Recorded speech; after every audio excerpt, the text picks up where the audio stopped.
an extension for next season. As a manager, how much of a relief will it be to have the knowledge that your captain's going to be here next season? Yeah, really, really pleased, Rob, and yeah, you know, and we just want Baz to keep continuing going where he's going. Baz has certainly been a player since we've arrived that's really grabbed our sort of ethos in terms of the vision for the club, in terms of the team, and he's been a wonderful catalyst for that, Rob. He really has been. He's been a leader in and around the club, and he's a leader on the pitch in terms of his performances. So, you know, should he reach that game's tally and get an extension, then I'm sure everybody at the football club will be delighted for that. I know you've spoken about Bannon a number of times and his influence, but do you still see him as a player that could play at the level that he's performing at now still for a number of years to come? Yeah, I mean, it's a good question, Rob, because, and that'll be down to Baz and his physical conditioning and how he keeps himself physically fit, and a lot of his physicality would have done in years before this for him to still keep playing at the intensity that he has and recovering. And I think for Baz at the age he is now, more of it will be about recovery. We don't dispute that Baz can't produce the levels of consistency, because he has shown that. What he will be focusing more so is probably the off-field, his recovery, to be able to get his body right to go again. On the question of contracts, just to sort of check in on this again, is there any update at all on Delabashiru? It's a little while now since you mentioned, to paraphrase a little bit, you're kind of on the final lap of talks. So is there a conclusion to come very soon here, Darren? Yeah, no, it's just because I think as well, Rob, we've had such a busy schedule of games. We've just been really focusing heavily on the games. We've come for a real busy schedule. So, yeah, you know, I've got nothing to say at the moment because obviously what we've just been through. But, you know, we'll continue and go from there. But I've got nothing to say. But all I will say is that we've come through a real hectic schedule where the focus has been really and momentum on the games. Is there any fear at all on your behalf that, November the 18th, in just over a month, in about 6 weeks' time, clubs from abroad will be able to essentially have a chat with him, won't they, about contract? They'll be allowed to do that. Is it important to get it done before that happens? Yeah, we want to get it done before that, even before that, really. But Rob, one thing as a manager, I understand these points in the game and football, and we won't be the only isolated situation that this comes to players. There's many clubs up and down, but we'll focus on us because it's the player and it's here at Sheffield Wednesday. And yes, that time is coming, and if it does come and elapse, then it is what it is, and we'll deal with it. But at the moment, what we've got is a young player that the club's always adhered to, want to keep hold of, and he's playing well. And we've continued to work at his game. There's aspects of his game that we want him to improve on and continue to improve on, but there is parts of his game where he's shown a lot of improvement on it, and we've seen the potential that he has. The main thing for him is to continue going that and keeping that consistency going and keep developing and keep going forward. And for him to keep pushing us to where we are in the table and keep pushing towards upwards, really. So at the moment, we're working professionally with him, and we'll continue to do so. You've had a number of games recently that you could suggest are kind of similar to the one that you're going to have this weekend, and you've picked some very attack-minded teams. Has that been a change, a difference in your mentality this year? Have you almost decided, look, we're going to go after these teams now. We've got to do that. That's one way that you can maybe combat all these low blocks that you've faced. I suppose, no, for me, Rob, it's been just looking at the game and isolated and picking and choosing what feels right in terms of the game. It's not a foregone conclusion that that's going to happen. You just try and pick teams that you feel and players that you feel has a significant bearing for this game. I think what you saw this season is, even when we've won a game the week before, the team's changed the week afterwards because we feel that maybe a different player may be suited for this game or whatever it may be. I don't think there's been a real set formula. I think last year we were more of a set formula because of the injuries. We had a lot of injuries last season, and players coming back to form and everything else. I think this season's, even though we've had our fair share of injuries, there's been more versatility to the squad. So we've been trying to work around the team dependent on the opponents that we've been facing, in terms of going after them, whether that's deemed a more attacking theme to us, however it may deem, but the emphasis has always been, which it always is, to try and win the game. Have you thrown a caution to the wind a little bit more this year? Is that fair to say, or is it just maybe a coincidence, really, given the teams you've picked? In terms of defensively or attacking, Rob? No, going for it. Going for it. Yeah, without a doubt. That's probably always been my forte, really, in terms of my management, in terms of wanting to look at a game and seeking how best you can go and attack the game and win the game. That's always been it. I've never rarely been a manager that looks to conserve a game. We went down to a real top Premier League club a couple of weeks ago, and you've seen the way we went down there and played, and we tried to play our normal game in that environment and in that scenery. And I was really pleased the way the players acquitted themselves and handled themselves against that level of opposition. So it's always been different. We then come to Accrington, where I thought our performance was efficient, solid, and a reliable performance after back of having 48 hours to prepare for a game. And again, if you look at all three games, from Morecambe to Southampton to Accrington, all of them were different aspects and different performances performed by different personnel at the time. So we have to continue. We've got another hurdle to overcome on Saturday. We another difficult opponent, and a manager that knows his way around this league, and in terms of in terms of how the league is and how the setup is, and we've just got to be ready for it tomorrow. We've trained again this week, and we try and go into the game tomorrow physically and mentally in the best frame of mind. Are there any injury updates, Darren? Anything to note before this game? So the injury, Akin's back on the pitch. He's back in training with us, which is great. He's completed full solid weeks training, probably getting on to day 10. We'll look to put a game in for him next week to get some minutes into him. So he's well on the way to getting back to first team action. He's looked good in training. Dennis, we feel Dennis is probably a couple of weeks away from joining the main group. Dennis Adederin, obviously we know the situation with Ben. George has probably been the one this week where we probably feel he probably won't be risked, because I don't think he's completed the work that we wanted him to complete, really, with George. With that, as I said, his was a contact one, and it's just about settling it down. And I can't think of anybody else, really. I think everybody else should be fine. Finally, Barry Bannon said that he got England in the sweepstake. Have you had a dabble there, Darren? Have you got a team in the sweepstake? Honestly, Rob, I've not had one yet, and I was hoping they'd come to me first so I could get the first pick. So I don't know what's left in the sweepstake, but hopefully there's one or two big hitters in there. But I've not had a go yet. Who was your tip to win the World Cup? Me being biased, and in terms of that, then I've got to look no further than England, really. I've got a firm belief in the boys, in Gareth. I'm right behind the team, and I'm gonna stick my neck out and say we're gonna go for England to win it.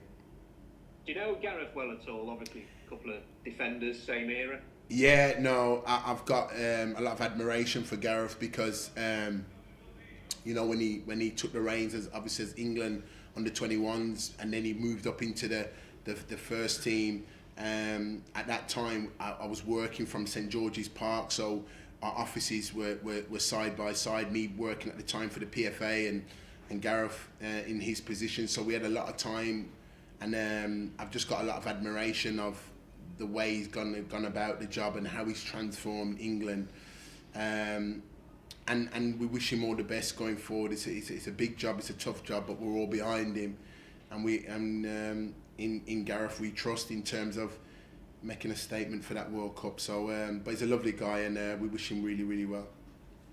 Cheers, Darren. All the best this weekend. Cheers, Rob. Thank you. You're right, Darren. How's it going? Hello, Joe. Yeah, good, thanks. Good. I've just followed on a little bit from what Rob was saying there. Are there many lads in the England setup that you've had a relationship with over the years? I'm just trying to flick through quickly. I can't think of many in there. I suppose the one in there is when I was playing up at Barnsley, Kieran Trippier made his debut with me at. So he's a great lad. Trippier there really. He made his debut. I'm just trying to flick through the squad quickly, and nobody else really comes to mind. So obviously he's a good player, and we wish him well really going forward. Brilliant. Just a touch on Akin as well there. You spoke about having a game for him. Are you going to possibly put him into the 23s for a match or something like that? Yeah, that's right. Yeah, next week we'll put him in and get some minutes under his belt, which is good because he's completed 10 days with us. He looks good in training. He's not been holding back. He's been flying into challenges, and one of the two of our attacking players is let know that he's around and about really this week. So it's great to see him back. Really nice to have him back in, and obviously he'll build up his match minutes now in his training program, and we'll see and we'll monitor him over the weeks ahead. So do you think we could possibly see him back playing first team football sort of before November's out, or do you think it's probably closer towards the end of the year? Yeah, probably more towards December really. I think we've got to give him the time. We've always wanted to give him. He's done 10 days. I'd probably wanted to give him probably over 21 days for him to have games and training. And I think then your body's used to the accels and decels, the volume in training.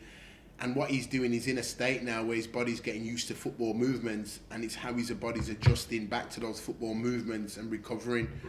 And that's the process where he's in at the moment. And of course he's fit, but of course we've got to get match fitness in him, which is another important part of his development.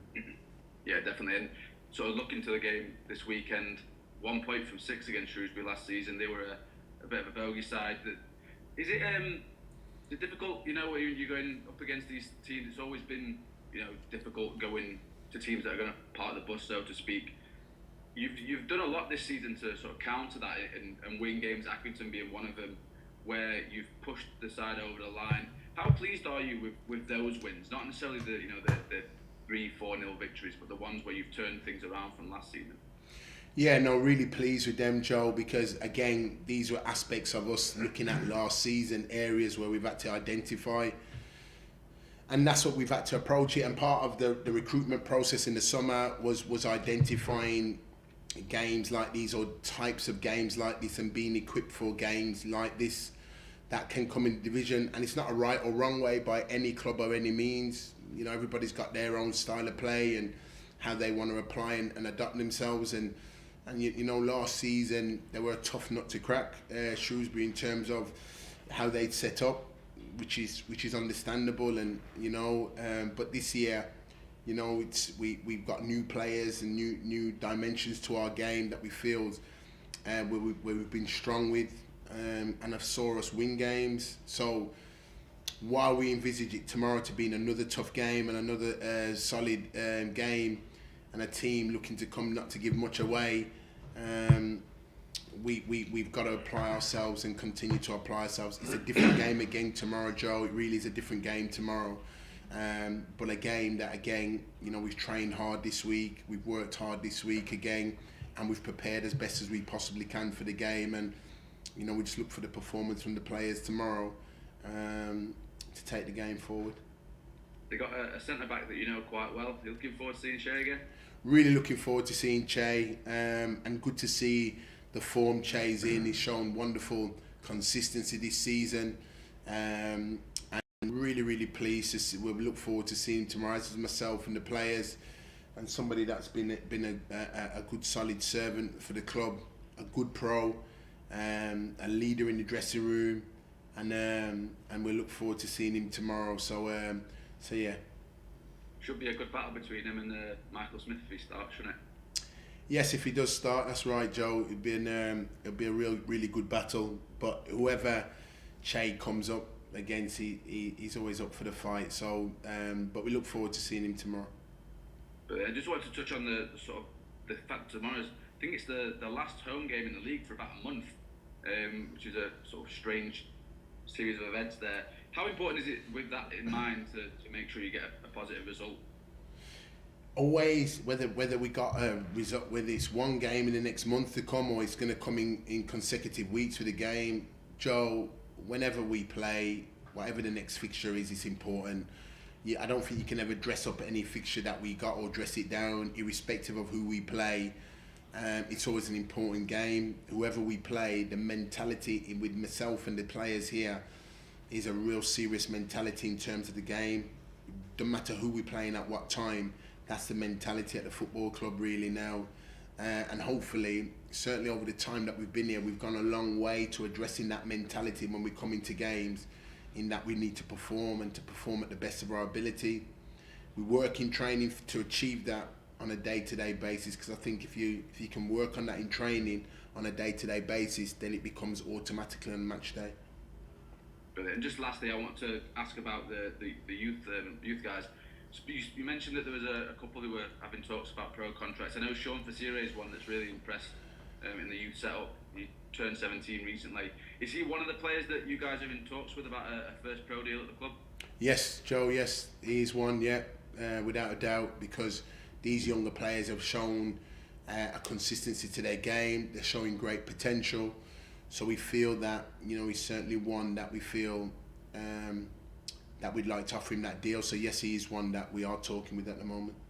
Has he spent a bit of time with you in the first team as well? He's been up there. He's been up there. Like I said, with these younger players, I have a real thirst and a hunger to see them and to see them at first hand. And I've got no problem with them coming up and training with the players. And the same harsh reality I give the senior players, I give it to them, because I want them to get used to that environment. I'm really looking forward to seeing them playing the FA Youth Cup on Monday night, and I'll be at the stadium watching them play against Derby County, who in the academy level they're Cat 1, so it should be a real good game for our boys, and certainly there'll be a team that they'll have to play to the best of their ability, because I'm sure Derby will ask them a few questions, but I'd like to think we can ask them a few questions as well. Brilliant. Thanks as always for your time, Darren. Thanks, Joe. Good to see you. Darren, how are you doing? Afternoon, Alex. Just following on from what Joe discussed with you there about Shea, I wondered how difficult was the decision to let him go and perhaps not offer him another contract, and how close was it to maybe going the other way for him? Yeah, very difficult, because he's solid, and in terms of the level, he has a significant part to play. And with Che, there's a lot of aspects to Che's game that when I was a former player, I see a lot of aspects to my game that I saw in Che. And I always remember him some years ago now coming and playing behind closed doors when he was at West Brom, and he played for Oxford at the time, and I just thought, who's this centre back? Because then I had a connection and an affinity with him because of the way how he played the game.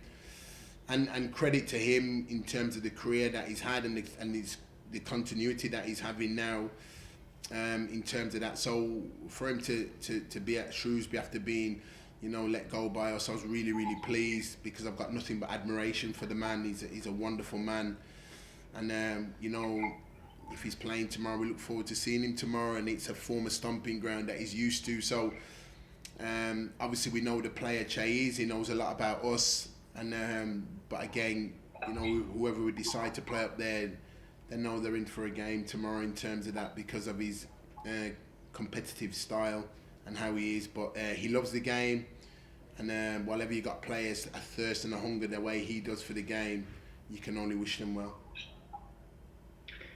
Obviously Wednesday have been sort of been third for a little while now. Incredibly high standard, isn't it, with points per game and all the rest of it. Does it feel like, and hopefully it's a case of when, not if, you're able to jump into that top two? Do you think the atmosphere maybe around the club, people like us, the supporters, all the rest of it, do you think the atmosphere might change? Will it be more relaxed, or will it just continue being the sort of hotbed of stress that it feels like it might have been for the last few weeks? Yeah, it's difficult for me to control the emotions. Hopefully I'm hoping that people see with the team is a team trying to always reach to the very best version of themselves every single week that we're trying to be, and a team that's just focusing on ourselves. We don't look outside, or we don't sound off in looking at this and everything else.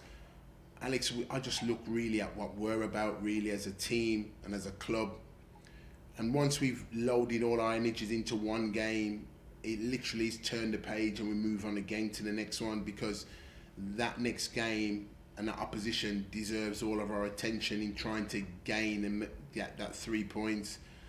And that's why, I'm able to stay consistent with my messages, because I know the longevity of a season, what it brings.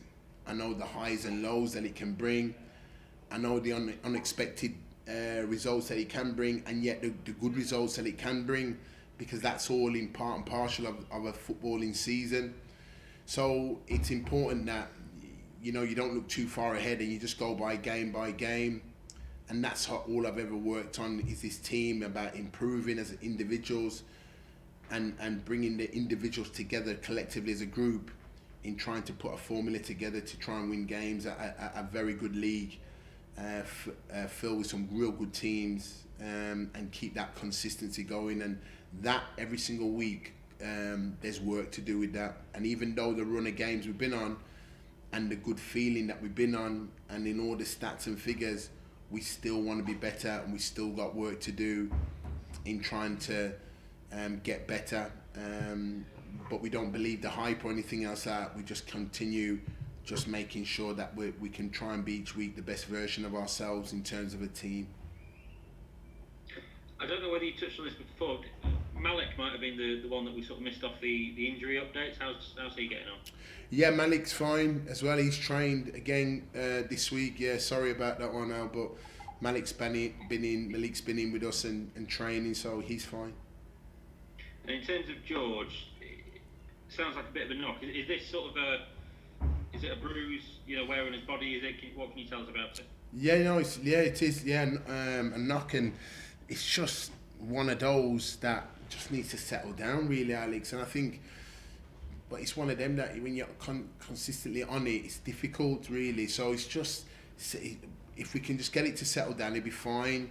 And as I said, we'll try him again next week and see where he's at and go from there. But we've not given it a time scale, Alex. We've not given it a time scale. It's just about settling it down. And if we can settle it down and he can play pain-free or sore with a bit of soreness or no soreness, then happy days. Yeah, good stuff. Lastly from me, Monday, obviously England play at 1 o'clock. Have you written that into your plans? Will you be watching it with the lads, or what's the crack? Yes, we've written it in. We've written it into the plan, and we'll make sure that we're watching that game at 1 o'clock on Monday. So yes, we have taken that into consideration when we've done the planner. Obviously, now that the times have come out, then we'll make sure that we're watching. As I said before, I support England. I believe we're going to do it. So I want to make sure that we see that opening game on the Monday at 1 o'clock. So we're really grateful that we're in a position that we can see it and adjust training times to see it. I'm really grateful, because I know that there's some other people up and down that won't be able to see it through work commitments. So I'm really grateful that adjusting our timetable so we can watch it and watch that game, and then afterwards head down to Hillsborough to see the FA Youth Cup. Brilliant, good stuff. Thanks very much, Darren. Cheers, Alex. Thank you. Hi, Darren. How are you doing? Afternoon, Stu. All good, mate. Good. Glad to hear it. I just wanted to ask how essential it is for a manager to have good senior players, whether they be ones who are playing every week like Barry Bannon, or ones who were struggling to get game time like Che Dunkley when he was here. Yeah, really good to get seniors, but you can only ever be honest with them, I think, Stu, in terms of setting the parameters and what we're trying to do at the football club, but they're inclusive in it. And to have senior players, I think it's really, really important to keep your channels open, your lines open, your communication skills open with them, and talking to them on a week to week. Sometimes as senior players, they don't need to talk week to week because they understand it because they've been in the process a long time. But still, I think it's really important that that you stay consistent with them and know the environment that they're in terms of it, because even though they might not be playing week to week, they're still part of a team. So I think so that's it. So in terms of answering your question, it is really important of having good seniors in your team. And obviously it's a long time since you were new in this job, but when you were, is it really important to get them to sort of buy in, because they sort of spread the message for you and others follow them? Yeah, and any player you're working with, young or experienced players, you want them to spread the message, because when you're part of a team, you're not an isolated figure. You're part of a team within it in order to make it work, and you've got your part to play. All the players have got their part to play in this team. Some players may not play for weeks and then come in. Some players may be playing consistently for weeks. It's just the dynamics of football. So it's really important that, again, your messages are clear with them. They understand the roles and responsibility, that as and when called upon, they're ready to perform. And we feel that here that we've got some good senior players that we've worked with from since the time we've been here, and we've added to that group with other senior players. And I think if you stay consistent with them and they know the environment and the part they play in the environment, I think that goes in abundance. And just quickly, can you give us a bit of an insight into what a young Kieran Trippier was like and how he's developed, because he's one of the best defenders in the world? Yeah, and you know, I went to watch the game a couple of weeks ago when they played at Southampton before we played them, and for me, I know a lot is talked about other Newcastle players, but I thought he was the best player on the pitch. It looked like they were playing on his side because they probably thought they'd have an advantage with his height and that, but God goodness me, he never lost a header. His vision, his technical ability, his game understanding, I think it typifies his game when you look at the third goal they scored, and what a quality pass with the weight and detail on it. But me remembering him was a young, real energetic, absolutely up for the game, really enthusiastic, and I was pleased to be playing alongside him on the right hand side when he made his debut, and it's been wonderful to see him kick on and have the career that he's had at Tottenham, at Atletico, and have the England career, and really top player, and most importantly, what a great man, really. So really looking forward to him, watching him play, supporting them, and yeah, real fond memories of him then. Brilliant. Thanks very much, Darren. Good luck for the weekend. Cheers, Stuart. Thank you.